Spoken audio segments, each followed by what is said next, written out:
영생교회 수요예배 오신 여러분을 환영하고 축복합니다. 이 시간 함께 주님께 찬양하며 경배하며 나아가길 원합니다. 나의 안에 거하라, 나의 안에 거하라. 나는 내 하나님이니 모든 환난 가운데 너를 지키는 자라. 두려워하지 말라, 내가 널 도와주리니. 놀라지 말라, 내 손 잡아주리라. 나의 안에 거하라, 나의 안에 거하라. 나는 내 하나님이니 모든 환난 가운데 너를 지키는 자라. 두려워하지 말라, 내가 널 도와주리니. 놀라지 말라, 내 손 잡아주리라. 내가 너를 증명하여 불렀나니 너는 내 것이라. 내 것이라, 너의 하나님이라. 내가 너를 보배롭고 존귀하게 여기노라. 너를 사랑하는 내 여호와라. 나의 안에 거하라, 나의 안에 거하라. 나는 내 하나님이니 모든 환난 가운데 너를 지키는 자라. 두려워하지 말라, 내가 널 도와주리니. 놀라지 말라, 내 손 잡아주리라. 내가 너를 증명하여 불렀나니 너는 내 것이라. 내 것이라, 너의 하나님이라. 내가 너를 보배롭고 존귀하게 여기노라. 너를 사랑하는 내 여호와라. 내가 너를 증명하여 불렀나니 너는 내 것이라. 내 것이라, 너의 하나님이라. 내가 너를 보배롭고 존귀하게 여기노라. 너를 사랑하는, 우리 한 번 더 고백합시다. 내가 너를 지명하여 불렀나니 너는 내 것이라. 내 것이라, 너의 하나님이라. 내가 너를 보배롭고 존귀하게 여기노라. 너를 사랑하는 내 여호와라. 우리를 선택하여서 우리에게 큰 사랑을 허락하신 주님께 영광의 박수 올려드립시다. 할렐루야. 우리 시간 함께 박수 치면서 함께 찬양합니다. 내가 어둠 속에서 헤맬 때도 주님은 함께 계셔. 내가 시험 당하여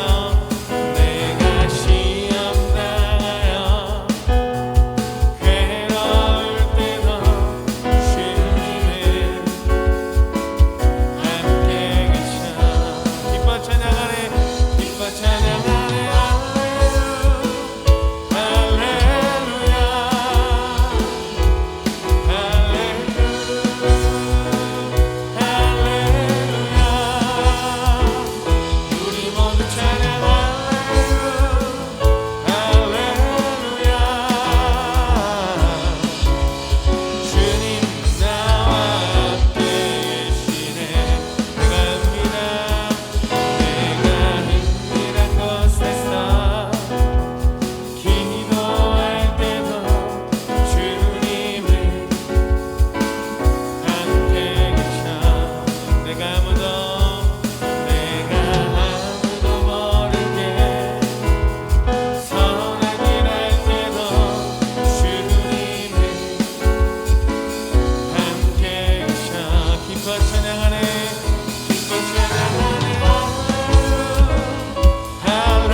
등 뒤에서 나의 등 뒤에서 나를 거두시는 주 내 인생길에서 지치고 떠나요 매일처럼 주저앉고 싶은데 나를 밀어주시네 일어나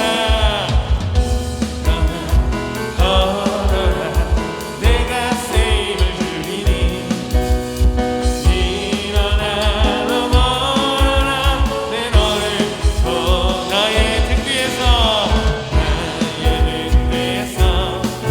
나를 거두시는 주 나의 길을 갈 때 보이지 않아도 지치고 나여 넘어질 때면 다가와 손 내미시네 일어나 걸어라 내가 새 힘을 주리니 일어나 너 걸어라 내 너를 더 나의 등 뒤에서 나를 거두시는 주 멜로디로 해보면 여전히 신그 잔잔한 미소로 바라보시며 나를 재촉 일어나 걸어라 내가 새 힘을 주리니 일어나 걸어라 내 너를 더 일어나 걸어라 내가 새 힘을 주리니 일어나 걸어라 내 너 우리 한 번 더 고백합니다 일어나 걸어라 내가 새 힘을 주리니 일어나 걸어라 네 우리 마지막으로 일어나 걸어라 내가 새 힘을 주리니 일어나 걸어라 내 너를 거두리 우리의 삶 가운데 힘과 능력을 주신 주님께 영광의 박수 함성 올려드립시다 할렐루야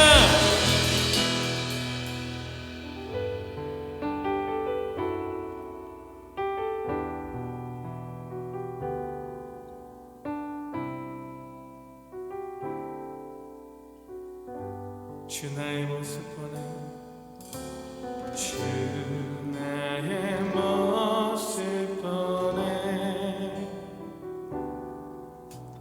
상한 나의 맘 보시네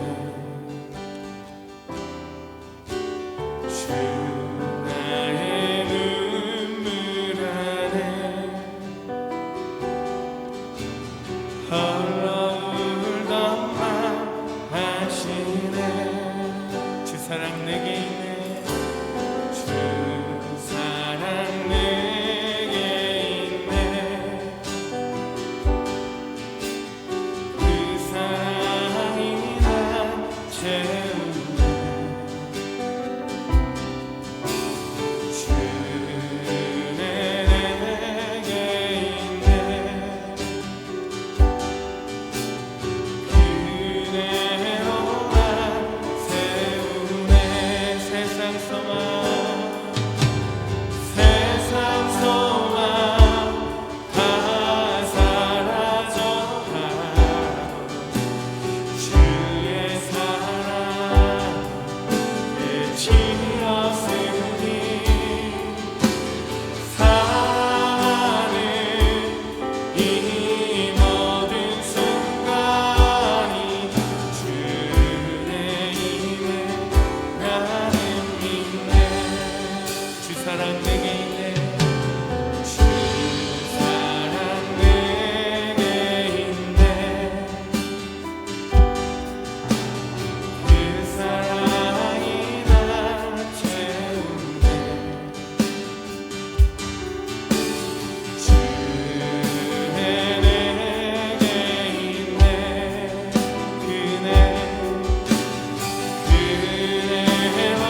나아가길 원합니다. 주님, 우리에게 큰 은혜를 허락하여 주시옵소서. 세상의 소망이 다 살아가자 온다 하더라도 주님의 사랑은 이 예배 가운데, 이 가운데 주님 넘쳐나게 하여 주시옵소서. 이런 마음을 가지고 우리 시간 함께 주님 한번 부르며 기도합니다. 주여,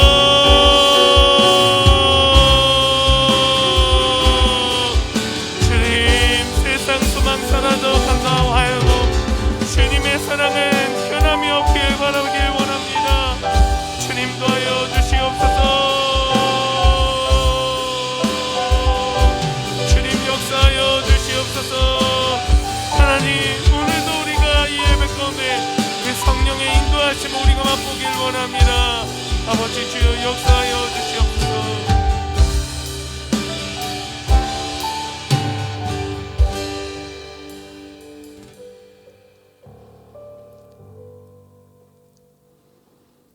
사랑의 하나님, 고맙고 감사합니다. 주님의 은혜 안에서 새로운 한 해가 시작되었습니다.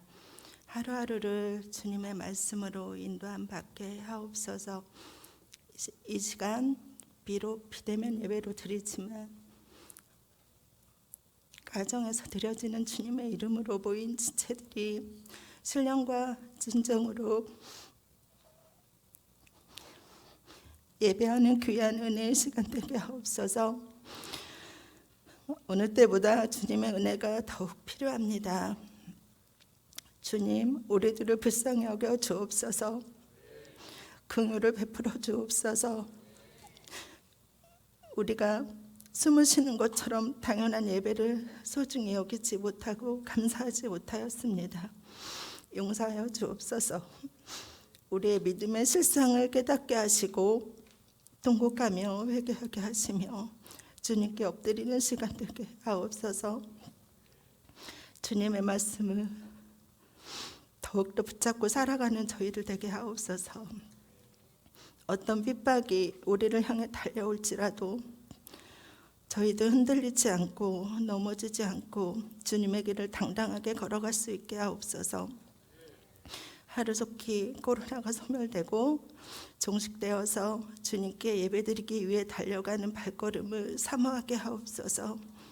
전도의 발걸음이 멈추지 않게 하옵소서. 지금 이 시간 누군가의 남편, 누군가의 딸, 누군가의 아들이 질병으로 고통 중에 있습니다.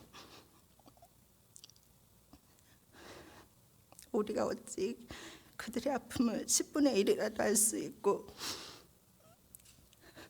감당할 수 있겠습니까?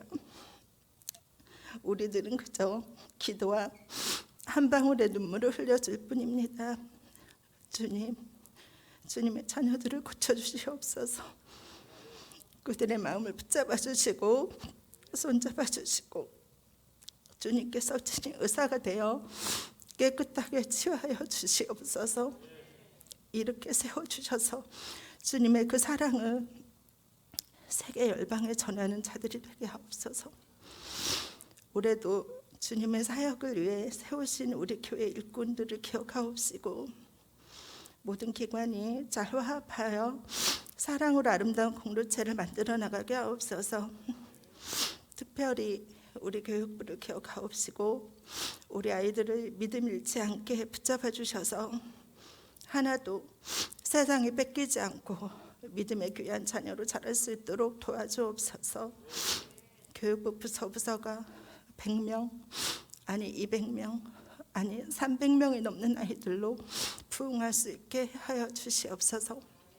이 시간 주님의 귀한 말씀, 생명의 말씀을 들고 단위에 서시는 우리 김동현 담임 목사님을 기억하옵시고 영육간의 강건함으로 늘 붙들어 주시고 갑절에 분별력 있는 지혜와 주님의 마음을 주셔서 우리 영생교회를 잘 인도할 수 있도록 은혜 내려 주옵소서.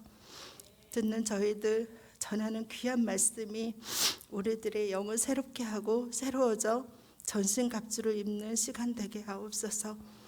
예배를 위해 수고하는 모든 손길이 함께하여 주시고 그들의 삶이 해같이 빛나게 하여 주시옵소서.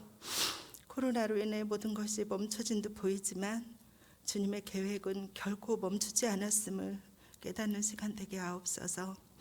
예수님의 이름으로 기도합니다.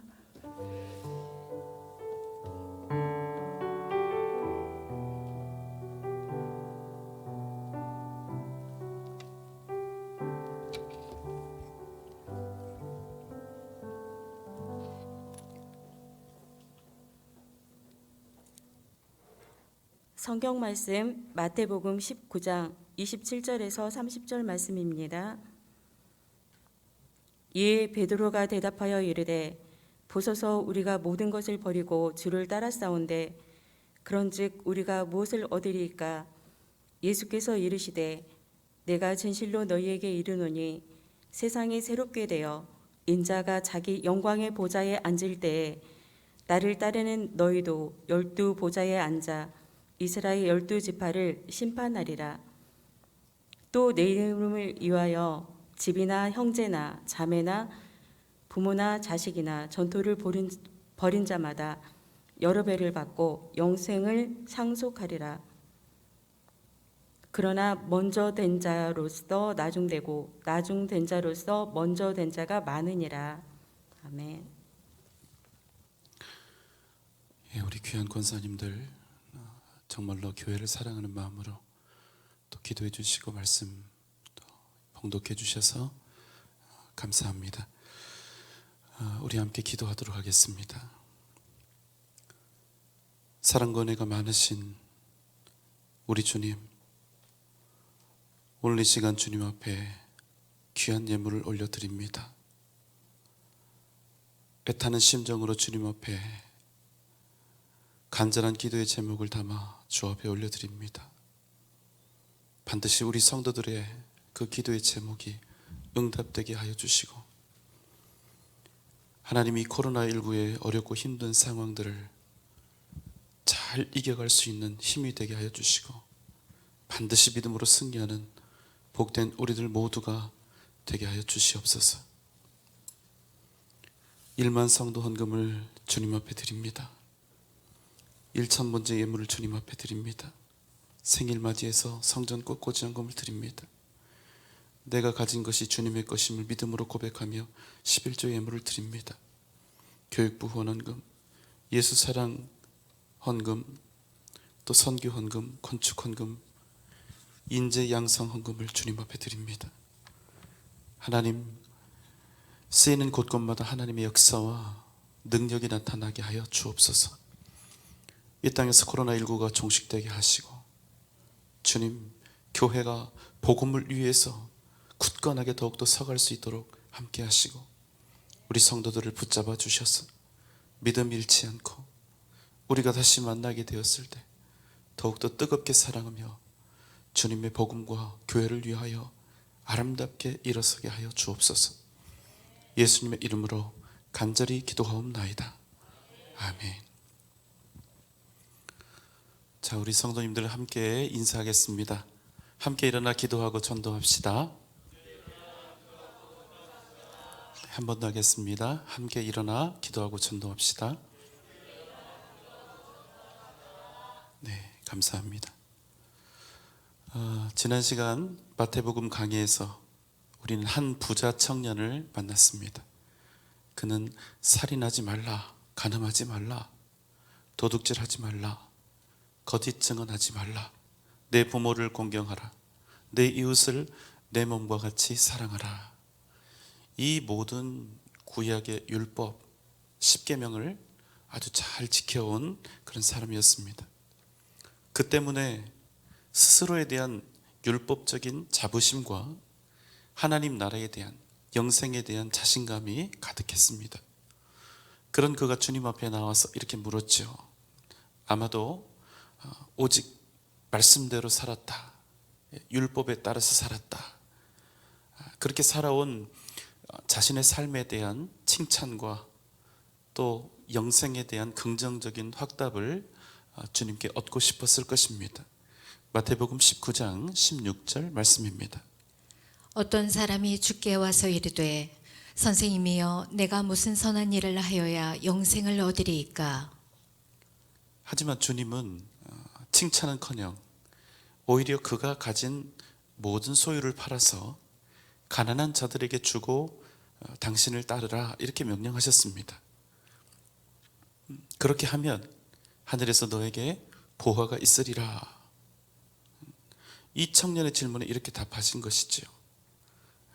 이 청년 입장에서는 어떻습니까? 너무나 감격스럽게도 그가 주님으로부터 직접 영생을 얻을 수 있는 아주 확실한 방법을 듣게 된 것입니다. 그런데 놀랍게도 어떤 일이 일어납니까? 자신의 평생을 통해서 얻기를 구했던 그 하나님의 나라, 영생, 자신은 오직 이 거룩하고 영적인 목적을 위해서 이 땅에서 살아왔다고 그렇게 자부했는데, 자신은 절대로 세속적이고 세상적인 삶이 아니라 오직 거룩하고 영적인 그런 삶을 살아왔다고 자부했는데, 너의 모든 재산을 다 팔아서 가난한 자들에게 주고 나를 따르라. 주님의 이 명령 한마디에 완전히 무너져 버린 것입니다. 왜 무너졌습니까? 자신은 오직 하나님의 나라를 위해서, 영생을 위해서 살아왔다고 생각했는데, 주님의 이 짧은 명령 한마디에 자기의 인생이 실은 하나님의 나라가 아니라, 영원한 생명이 아니라 이 땅에 있었다는 그 사실을 깨닫게 된 것입니다. 그리고 자신이 가지고 있었던 진짜 꿈인 세상을 포기하지 못해서, 재산을 내려놓지 못해서 결국에는 근심하며 주님을 떠나가게 된 것입니다. 그 광경을 옆에서 보고 있던 제자들이 깜짝 놀란 것입니다. 그때까지만 해도 유대 사람들 생각에 어떤 생각이 있었느냐? 대부분의 사람들은 부귀영화는 하나님이 주신 복이기 때문에, 부자인 것은 그 자체로 하나님께 복받은 것이고, 그렇지 못하면 하나님께 온전히 복받지 못한 생각이라고 그렇게 잘못 오해하고 있었습니다. 그래서 부유한 사람은 무조건 하나님께 복받은 사람, 이런 등식을 가지고 살았던 사람들이 대부분입니다. 그런데 이 청년은 어떻습니까? 부자인데다가 거기에 더해서 모든 구약의 율법에 완벽하게 준수했다는 것입니다. 그럼 주님으로부터 어떤 대답이 나와야 할까요? 그래, 내가 하나님께 복받은 사람으로서 율법까지 온전히 지켰으니 너는 반드시 영생을 얻은 것이다. 하나님의 나라를 반드시 얻게 될 것이다. 그러나 주님은 율법을 지킨 것, 그것은 잘했지만 그것으로는 절대로 하나님의 나라를 얻을 수 있는 것이 아니다. 영생을 얻지 못한다. 네가 정말로 영생을 원한다면, 하나님의 나라를 원한다면 내가 가진 모든 소유를 내려놓을 수 있겠느냐? 그리고 오직 하나님의 나라를 향해서 나를 따를 수 있겠느냐? 이렇게 요구하신 것입니다. 제자들이 놀란 것이죠. 마태복음 19장 23절로 24절의 말씀입니다. 예수께서 제자들에게 이르시되, 내가 진실로 너희에게 이르노니 부자는 천국에 들어가기가 어려우니라. 다시 너희에게 말하노니 낙타가 바늘귀로 들어가는 것이 부자가 하나님의 나라에 들어가는 것보다 쉬우니라 하시니. 결국 주님을 등지고 이 청년이 떠나간 후에 주님께서는 제자들에게 말씀하셨습니다. 내가 진실로 너희에게 이르노니 부자는 천국에 들어가기가 어렵다. 다시 말하노니 낙타가 바늘귀로 들어가는 것이 차라리 부자가 천국에 들어가는 것보다 쉽다. 아예 불가능하다고 말씀하신 것입니다. 여러분, 충격적이지 않습니까? 그런데 여러분, 이 말씀이요, 부자 청년을 통해서 지금 방금 이미 증명이 됐다는 것입니다. 겉으로 볼 때는 자신의 일생을, 영생을 얻기 위해서, 거룩한 하나님 나라를 얻기 위해서 모든 열심을 다 기울이면서 살아왔다고 그렇게 자신을 했는데, 결국에는 이 청년이 더 사랑하고 더 원했던 것은 천국이 아니라 이 세상의 부귀영화였다는 사실입니다. 도저히 해결하기 힘든 문제가 바로 여기 있습니다. 누가복음 16장 13절의 말씀입니다. 집 하인이 두 주인을 섬길 수 없나니 혹 이를 미워하고 저를 사랑하거나 혹 이를 중히 여기고 저를 경히 여길 것임이니라. 너희는 하나님과 재물을 겸하여 섬길 수 없느니라. 여러분, 우리가 이 땅을 살아가는 동안 우리에게 있어서 반드시 세상에 물질도 필요하고 지식도 필요하고 명예도 필요합니다. 그러나 그것들을 진정한 주권자이시며 우리의 주인 되신 하나님과 저울질할 수는 없다는 것입니다. 왜 그렇습니까? 그것은 단지 소유나 삶의 방법에 관한 그런 문제가 아니라 이 문제는 우리 존재의 근본, 우리의 생명에 관한 문제가 되기 때문입니다. 부자 청년은 주님이 아닌 세상을 택하여 근심하며 떠나갔습니다. 여기서 근심했다는 것은 무엇을 의미합니까? 내가 하나님의 나라를 택할 것인가? 내가 세상의 재물을 택할 것인가? 이것을 그가 고민했다는 얘기죠. 이에 제자들이 주님께 묻습니다. 그렇다면 주님, 누가 구원을 얻을 수 있다는 말씀입니까? 그러니까 주님이 이렇게 대답을 하시지요. 26절의 말씀입니다. 예수께서 그들을 보시며 이르시되 사람으로는 할 수 없으나 하나님으로서는 다 하실 수 있느니라. 죄인에게 있어서 구원은 마치 낙타가 바늘귀로 들어가는 것과 같다는 것입니다. 설령 어떤 사람이 모든 율법을 다 준수한 사람이라 할지라도, 그가 혹 이 세상의 모든 부귀 영화와 지식을 다 가지고 있는 자라 할지라도, 지혜로운 자라 할지라도 그것으로는 그 누구도 영생을, 하나님의 나라를 얻을 수 없다는 것입니다. 구원은 단지 돈의 문제, 명예나 지식의 문제가 아니기 때문입니다. 그래서 주님은 이렇게 말씀하시는 것입니다. 사람으로는 할 수 없으나 하나님으로서는 다 모두 하실 수 있느니라. 오직 하나님만은 하실 수 있느니라. 여러분, 아멘입니까? 이에 베드로가 말합니다. 27절의 말씀입니다. 이에 베드로가 대답하여 이르되 보소서, 우리가 모든 것을 버리고 주를 따라 싸운데 그런즉 우리가 무엇을 얻으리이까? 주님 아시죠? 우리는 주님 따르기 위해서 우리 모든 것을 다 버렸습니다. 베드로는 지금 자신과 제자들이 주님을 따르기 위해서 모든 것을 다 버렸다는 그 사실을 강조해서 말하고 있습니다. 그리고 묻는 것입니다. 우리는 그 청년과 달리 주님을 위해서 모든 것을 다 버렸는데 그럼 우리는 무엇을 얻을 수 있습니까? 자신들은 주님을 위해서 다 버렸으니 당연히 우리는 영생을 얻을 수 있지요? 이렇게 물은 것입니다. 또 다른 것은 없습니까? 여러분, 베드로의 지금 이 말은요, 사실 맞는 얘기입니다. 그는 주님을 따르기 위해서 배도 버리고 그물도 버렸고 심지어는 자기 아내도 가족들도 버리고 주님을 따랐기 때문입니다. 다른 제자들도 마찬가지입니다. 여러분, 그럼 베드로와 제자들은 그 버린 일로 인하여 영생을 얻은 것입니까?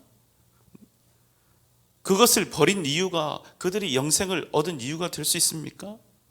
여러분, 어떻습니까? 주님을 위해서, 영생을 얻기 위해서 우리는 무엇을 버렸고 또 무엇을 버릴 수 있습니까? 우리가 주님의 제자들처럼 정말 모든 것을 다 버리고 주님을 따를 수 있습니까? 여러분, 이것은요, 이 질문은 절대로 쉬운 대답을 할 수가 없습니다. 그런 여러분, 우리가 아무리 제자들에 대해서 왈가왈부해도 주님의 제자들이 모든 것을 다 버리고 주님을 따르고 있는 것, 그것은 정말로 대단한 결단을 한 것입니다. 그런데 여러분, 그럼에도 불구하고 아주 중요한 사실은 주님께서는 이미 구원에 관한 결론을 26절에서 내리셨다는 사실입니다. 무엇을 하셨죠? 사람으로서는 할 수 없지만 하나님은 하실 수 있다. 오직 하나님께서 하실 수 있다. 이것이 주님께서 제자들에게 영생을 얻음에 대해서 주신 결론이며 우리가 구원을 얻을 수 있는 유일한 방법입니다. 사실 주님께서 부자 청년을 통해서 말씀하시기 원하셨던 것은 무엇입니까? 단지 그가 가진 돈을 다 바치거나 버리고 주님을 따라야 그렇게 영생을 얻을 수 있다는 말씀이었습니까? 아니요, 그런 뜻이 아닙니다. 그 청년의 마음이 그 청년, 그 인생의 방향이 정말로 어디를 향해 있었는가를 드러나게 하시기 위함이었습니다. 그렇다면 주님이 말씀하시고 싶었던 것은 무엇일까요? 천국은 그 어떤 공로로도 갈 수 없다는 것입니다. 아무리 율법을 잘 지키고 많은 헌신과 봉사를 한다 할지라도 그것으로는 영생을 얻을 수 없다. 하나님의 나라에 결코 들어갈 수 없다는 것입니다. 우리가 잘 아는 어린이 찬송이 있죠. 돈으로도 못 가요. 힘으로도, 벼슬로도, 지식으로도, 어여뻐도, 마음 착해도 못 가요. 여러분, 이 찬송이 모든 진리를 사실은 다 함축하고 있는 것입니다. 오직 하나님의 나라는 어떤 사람이 들어간다고 노래합니까? 거듭나며 가는 나라. 오직 믿음으로 가는 나라, 하나님 나라. 그런 여러분, 애초에 나는 십계명과 모든 구약의 율법을 다 지켰으니, 나는 일평생 교회의 헌신과 봉사에 전념했으니, 우리는 모든 것을 버리고 주님을 따랐으니 하나님 나라에 들어갈 수 있고 영생을 얻을 수 있지요. 이런 말은 아예 성립이 되지 않는다는 겁니다. 그렇게 주님은 너희들이 지금 가지고 있는 그 공로 의식을 다 버려야 한다고 말씀하고 있는 것입니다. 그런데 베드로가 뭐라고 물었습니까? 우리가 모든 것을 주님을 버리고 주님을 따랐는데 그럼 우리는 주님으로부터 무엇을 얻을 수 있습니까? 이미 모든 것을 버리고 주님을 따랐던 그 일이 베드로와 제자들에게 공로가 되어버렸다는 사실입니다. 무슨 말입니까? 주님께서는 베드로와 제자들을 오직 사랑하심으로 믿음의 길로 당신의 제자로 부르셨는데 그들은 여전히 잘 믿는 척, 헌신하는 척 하면서 주님으로부터 무엇을 얻을 수 있을까? 우리는 이렇게 다 버리고 쫓았는데 과연 어떤 대가가 있을까? 이렇게 마음속으로 수없이 계산기를 튕기고 있었다는 것입니다. 여러분, 우리 안에 도사리고 있는 공로 의식은 반드시 우리의 신앙을 좀먹습니다. 내가 주님을 위해서, 교회를 위해서 뭔가 공로가 있다고 생각하는 그 순간 우리의 그 아름다웠던 헌신은 거래가 되어버린다는 사실입니다. 베드로와 제자들이 원했던 것은 진정 하나님의 나라가 아니었습니다. 열심히 주님의 곁을 지켰고 나름 최선을 다했지만 그들이 원했던 것은 세상에서의 성공이었고 아니었다는 것입니다. 여러분, 공로 의식이 참 신앙이 될 수 없고 위험한 것은 무슨 이유 때문입니까? 자신의 공로가 적절히 인정되지 않거나 자신이 기대했던 마땅한 대가가 없으면 얼마든지 주님을 배신하고 버릴 수 있다는 사실입니다. 그래서 여러분, 정말로 그대로 되었죠. 지금 이 순간은 주님을 위해서 내가 모든 것을 다 버렸다고 그렇게 자부하며 주님 앞에 서 있는 베드로와 제자들, 그들의 실체는 무엇이었냐는 것입니다. 주님께서 병사들에게 잡히시던 그 밤에 주님을 홀로 버려둔 채 한 사람도 빠짐없이 모조리 도망을 쳤고 닭이 울리기 전 3번이나 베드로는 주님을 모른다, 그렇게 부인했다는 사실입니다. 이제는 주님으로부터 어떤 기대와 어떤 소망도 없다고 생각했기 때문에, 더 이상 얻을 것이 없다고 생각했기 때문에, 그래서 그들은 주님 버리고 다시 물고기 잡으러 돌아간 것입니다. 여러분, 아무런 대가도 없는 일을 목숨 걸고 할 수는 없는 일이 아닙니까? 그래서 그들이 다시 돌아간 것입니다. 십자가에 달려야 할 그 주님 붙잡고 살기보다는 지금까지 살아오던 삶의 방식이 더 안전하고 더 유익하다고 생각했던 것입니다. 내가 무엇을 교회를 위해서 했는지, 내가 지금까지 교회를 어떻게 섬겼는지, 이런 마음이 우리에게 있게 되면 우리에게 진정 믿음의 공로가 되어야 할 그 덕스럽고 선하고 아름다웠던 그 순수한 헌신들이 그저 더 많은 복을 받기 위한 거울의 조건으로 전락해 버린다는 사실을 여러분 꼭 기억하시기 바랍니다. 사랑하는 여러분, 기억하십시오. 우리는 대가를 바라고 주님을 따르는 것이 아닙니다. 우리는 주께서 우리의 구원의 주님이시기 때문에, 이 땅의 주인이신 하나님이시기에 믿고 섬기는 것입니다. 여러분, 아멘입니까? 우리는 다 주님을 따랐는데, 모든 것을 다 버리고 주님을 따랐는데, 그럼 우리는 무엇을 얻을 수 있을까요? 이 베드로의 말에 주님이 답하셨습니다. 마태복음 19장 28절의 말씀입니다. 예수께서 이르시되 내가 진실로 너희에게 이르노니 세상이 새롭게 되어 인자가 자기 영광의 보좌에 앉을 때에 나를 따르는 너희도 12 보좌에 앉아 이스라엘 12지파를 심판하리라. 주님께서 말씀하셨습니다. 내가 진실로 너희에게 이르노니 세상이 새롭게 되어 인자가 자기 영광의 보좌에 앉을 때에 나를 따르는 너희도 12 보좌에 앉아 이스라엘 12지파를 심판하리라. 이 말을 듣고 제자들의 마음이 한껏 고무되었습니다. 그럼 그렇지, 우리는 주님을 위해서 다 버렸는데 그 정도는 주셔야지. 그러나 주님이 뜻하신 의미와 제자들이 받은 의미는 전혀 달랐다는 것입니다. 주님께서는 십자가를 지시고 부활하신 후에 당신의 영광 그 보좌에 앉으실 때 제자들 역시도 12 보좌에 앉아 이스라엘을 심판하는 권세를 갖게 하시겠다 말씀하신 것이죠. 그렇지만 제자들의 잘못된 욕망과 공로의식은 주님의 말씀을 완전히 오해하게 만들었다는 겁니다. 제자들은 주님께서 예루살렘에 입성하시는 그날 이스라엘의 강력한 정치 지도자가 되어서 유대인들을 정치적으로 독립시키고 다윗 시대의 그 찬란했던 영광을 회복하는 그런 광경이 펼쳐질 것으로 생각했던 것입니다. 바로 그날, 바로 그때 자신들이 새롭게 태어나는 그 이스라엘의 개국공신으로서 어떤 상을 받게 될 것인가, 어떤 자리를 점하게 될 것인가, 자신들의 공로에 대해 어떤 합당한 자리를 얻게 될 것인가, 이 기대를 했다는 것입니다. 그래서 그들이 틈만 나면 뭐 했습니까? 서로 조금이라도 더 높은 자리에 앉겠다고 다투고 싸우고 경쟁한 것입니다. 그들은 몰랐습니다. 주님의 보좌 그 가까운 자리는 그저 편하고 힘쓰고 영광스럽게 보이는 그런 자리가 아니라 주님과 더불어 더 많은 고난을 당해야 하는 그런 자리인 것을 그들은 전혀 알지 못했다는 것입니다. 주님의 말씀은 이어집니다. 29절의 말씀입니다. 또 내 이름을 위하여 집이나 형제나 자매나 부모나 자식이나 전토를 벌인 자마다 여러 배를 받고 또 영생을 상속하리라.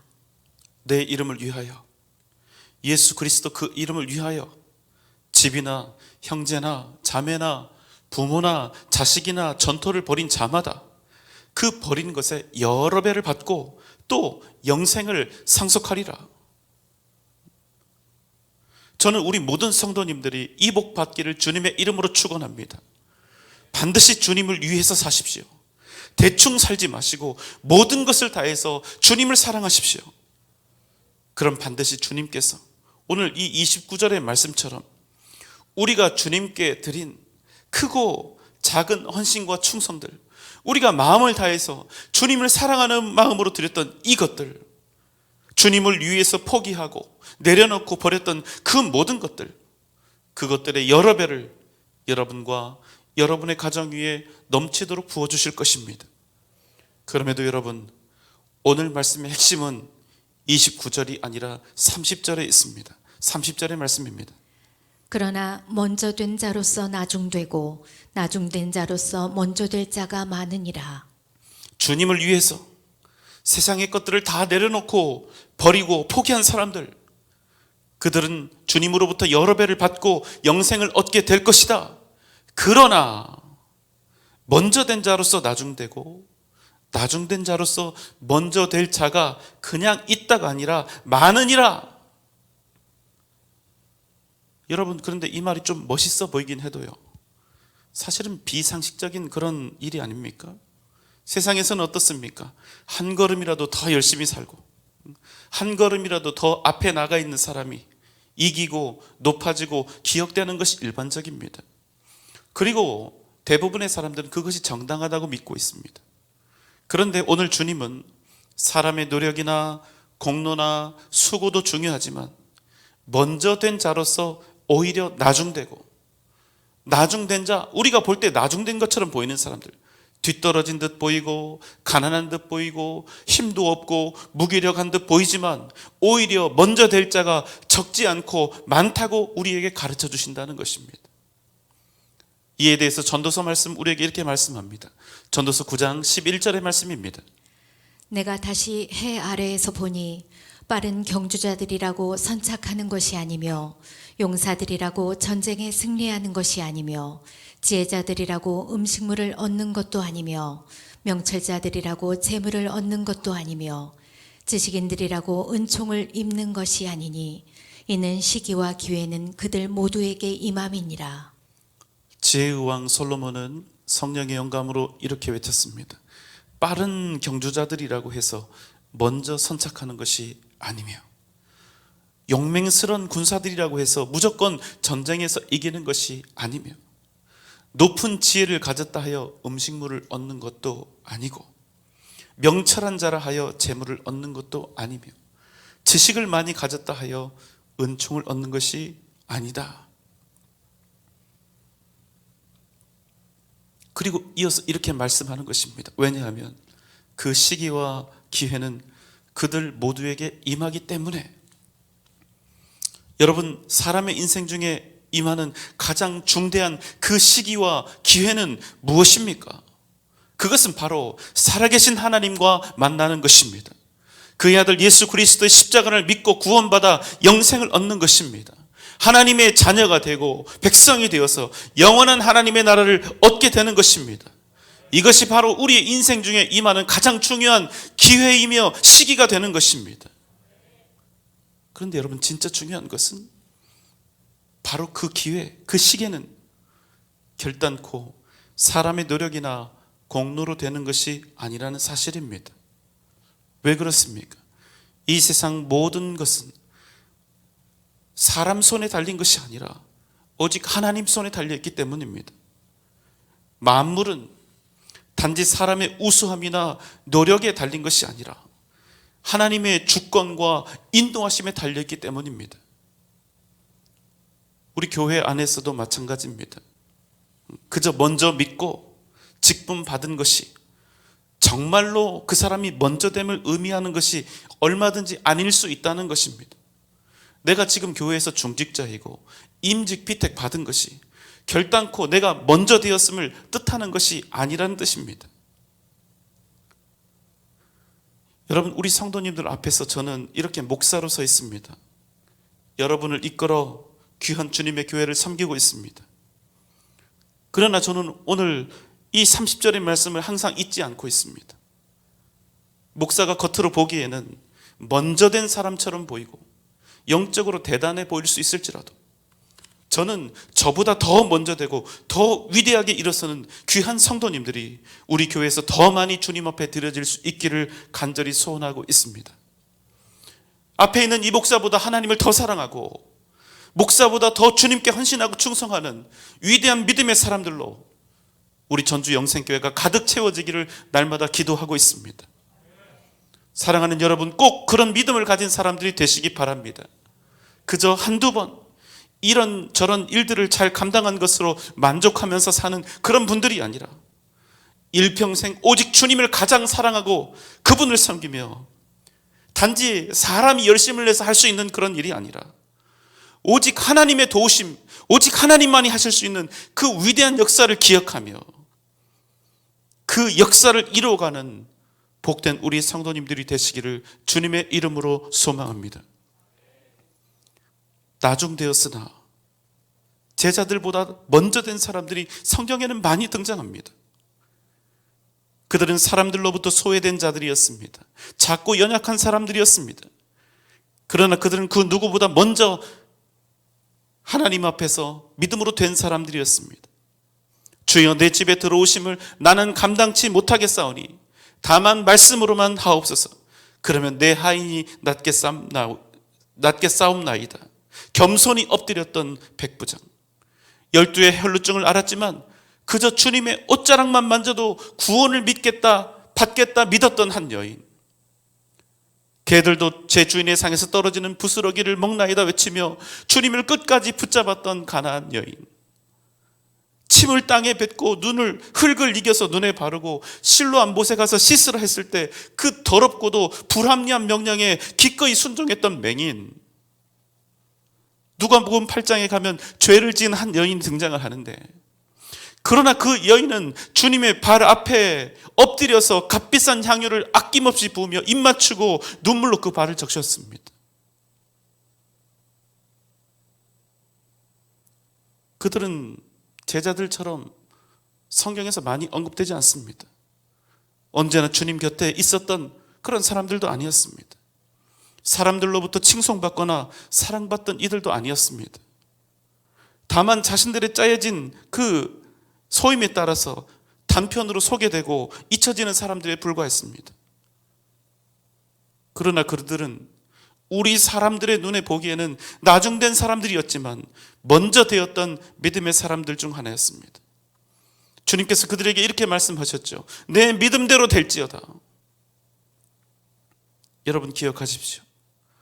우리 인생에서 가장 놀라운 기적과 기회는 바로 살아계신 하나님을 만난 것입니다. 여러분 그 기회를 잃지 마십시오. 오직 하나님으로 인하여 일어설 수 있는 기회, 어떤 시련과 역경이라 할지라도 예수의 이름으로 능히 이길 수 있는 기회, 그 어떤 나중된 상황에서도 주님의 능력으로 먼저 되어서 하나님의 역사를 이루어갈 수 있는 기회, 하나님께서 여러분을 먼저 되게 하실 줄 믿습니다. 오직 믿음으로 나아가십시오. 사람으로서는 할 수 없으나 하나님으로서는 다 하실 수가 있다는 사실을 여러분 잊지 마시기 바랍니다. 오직 믿음으로 위대한 하나님의 역사를 이루어가는 복된 여러분 되시기를 주님의 이름으로 축원합니다.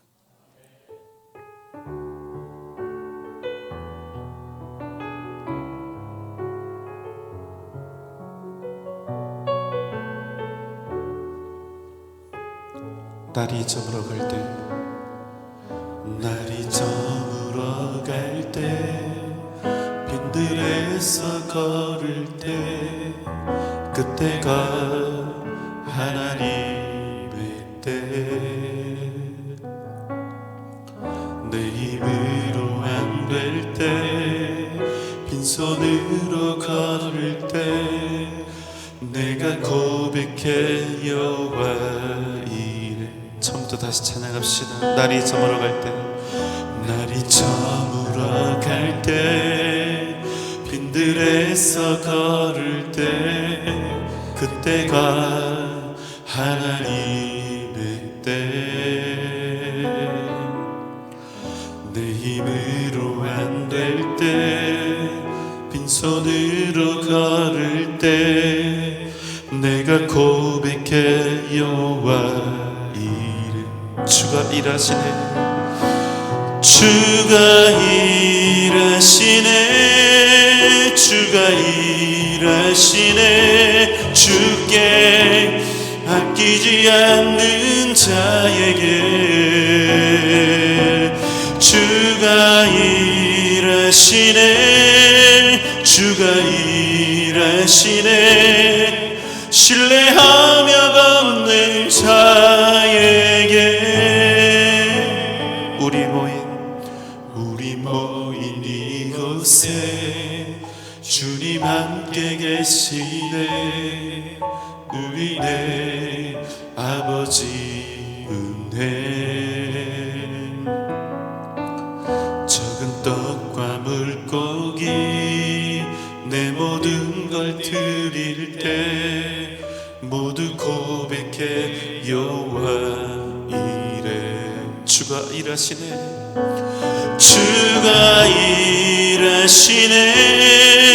주가 일하시네. 주께 아끼지 않는 자에게 주가 일하시네. 주가 일하시네. 신뢰하며 갚는 자 일하시네 주가 일하시네 주가 일하시네 주께 아끼지 않는 자에게 주가 일하시네 주가 일하시네 신뢰하며 걷는 자 우리 한 번 더 찬양합시다. 주가 일하시네 주가 일하시네 주가 일하시네 주께 아끼지 않는 자에게 주가 일하시네 주가 일하시네 신뢰하며 걷는 자에게 이 시간 우리 다 함께 눈 감고 기도합시다. 오직 믿음으로 주 안에서 먼저 되는 은혜를 우리에게 허락하여 주옵소서. 우리 인생의 가장 놀라운 기적이며 기회인 예수 그리스도 그 이름 앞에 날마다 겸손히 엎드리며 오직 주님 주시는 능력으로 승리하는 복된 삶을 살아가게 하여 주시옵소서. 이 시간 다 함께 주님 부르며 기도합니다. 주여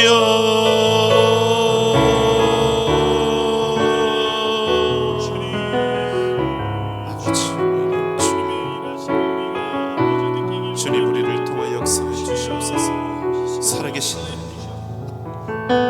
주님 그 하나님 우리 일평생 가장 위대한 복으로 허락하신 그 놀라운 기회와 시기가 주님 우리에게 능력이 되게 하여 주시고 이 땅에서 하나님 온전히 예수의 이름으로 승리하는 주여 그때 능력이 되게 하여 주시옵소서.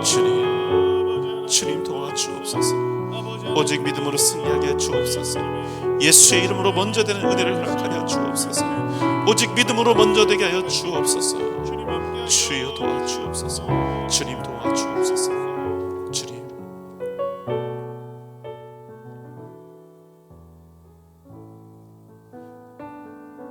사랑과 은혜가 풍성하신 우리 아버지 하나님,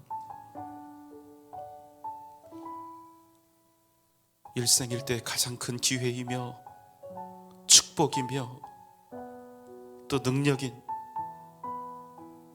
살아계신 하나님을 만나고 우리 주님 예수 그리스도의 십자가의 은혜로 우리가 하나님의 자녀가 되고 영생을 얻고 하나님의 귀한 백성 하나님의 나라를 얻게 하심을 진정으로 감사를 드리옵나이다. 그저 손에 잡히고 눈에 보이는 세상으로 살지 않게 하시고 오직 믿음으로 주 안에서 먼저 되는 은혜를 우리에게 허락하여 주시옵소서. 예수 그리스도 그 이름 앞에 날마다 겸손히 엎드리며 오직 주님 주시는 능력으로 승리하는 복된 삶을 살아가게 하여 주옵소서. 이 어려운 시기를 믿음으로 헤쳐나가며 믿음으로 승리하게 하여 주옵소서. 이제는 우리를 죄와 사망의 권세에서 구원하신 우리 주님 예수 그리스도의 크신 은혜와 하나님의 무한하신 사랑하심과 성령님의 감화 감동 또 역사하심이 일평생 주님을 내 아버지로 얻게 된 그 기적, 그 은혜로 오직 믿음으로 먼저 되는 승리하는 삶을 살리라. 이 시간 주 앞에서 다짐하며 결단하는 우리 사랑하는 전주 영생교회 모든 성도들의 머리 위에, 또 이 시간 각 처소에서 비대면으로 예배를 드리고 있는 모든 우리의 가족들 위에, 각 가정과 자녀들과 직장과 기업 위에, 사랑하는 우리 교회와 한국 교회의 미래 위에, 이 나라 이 민족 세계 선교 위에 지금부터 영원토록 함께 계실지어다. 아멘.